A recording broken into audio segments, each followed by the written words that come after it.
ఇప్పుడైతే షాపుల్లో కొనేస్తున్నాం కానీ మనం చేత్తో చేసుకున్న మినప సున్నుండలు ఎంత రుచిగా ఉంటాయో మనకి తెలుసు కదండి.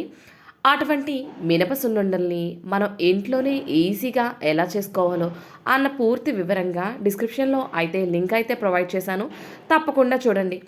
నేనైతే ఇప్పుడు ఎలా చేసుకోవాలో అయితే చెప్పేస్తున్నాను. చకచకా వినేసి టకటకా చేసేయండి. ముందు స్టవ్ వెలిగించుకుని అడుగు మందంగా ఉన్న బాణీ అయితే తీసుకుని అందులో పొట్టు తీసిన పప్పు 1 కప్పు మినప్పప్పు, పొట్టు తీయని మినప్పప్పు 1 కప్పు 2 కలిపేసి వేసేసి అందులోనే బియ్యం కూడా వేసుకుని మనకి గోల్డెన్ కలర్ వచ్చేదాకా లో టు మీడియం ఫ్లేమ్ మీద ఫ్రై చేసుకుని బాగా ఫ్రై అయిన తర్వాత ఇలా పక్కకు తీసి పెట్టేసుకోవాలి. ఇవి పూర్తిగా చల్లారిన తర్వాత మనం మిక్సీ పట్టేసుకుందాం. ఈ మిక్సీ పట్టినప్పుడు మనకి బాగా స్మూత్‌గా ఉండాలి. నోట్లో వేసుకుంటే కరిగిపోవాలనుకుంటే గనక జల్లించి తీసుకోండి. ఇంకా బావుంటుంది.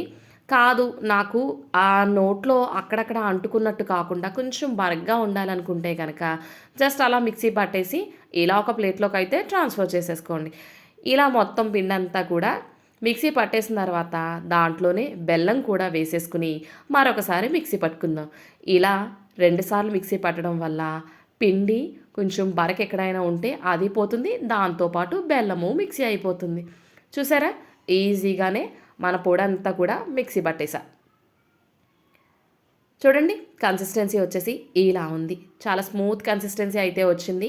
దీన్ని కూడా ఒక ప్లేట్‌లోకి వేసేసుకుని మనం ఈలోపే నెయ్యి కాచి ఉంచుకుందాం అండి. కాచిన నెయ్యి తీసుకుని కొద్ది కొద్దిగా నెయ్యి వేసుకుంటూ మనం సున్నుండలు అయితే చేసేసుకుందాం. రౌండ్ బాల్స్ లాగా చేసుకోవడం అండి.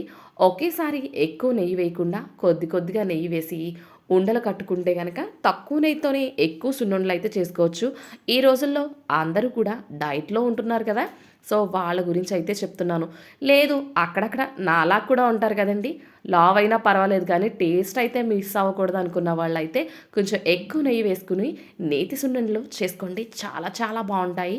మీ ఇష్ట ప్రకారం మీరున్న డైట్ ప్రకారం అయితే సున్నుండలు చుట్టుకోండి. ఎప్పుడు కూడా హెల్తీ రెసిపీల్లో మన తెలుగు వంటకాలైతే ఉంటాయి కదా! అందులో సంక్రాంతి వచ్చిందంటే ముందుగా సున్నుండలు వండాల్సిందే కదా!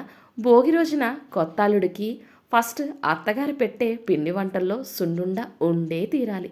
ఇలా మన సున్నుండలైతే రెడీ అయిపోయినాయండి.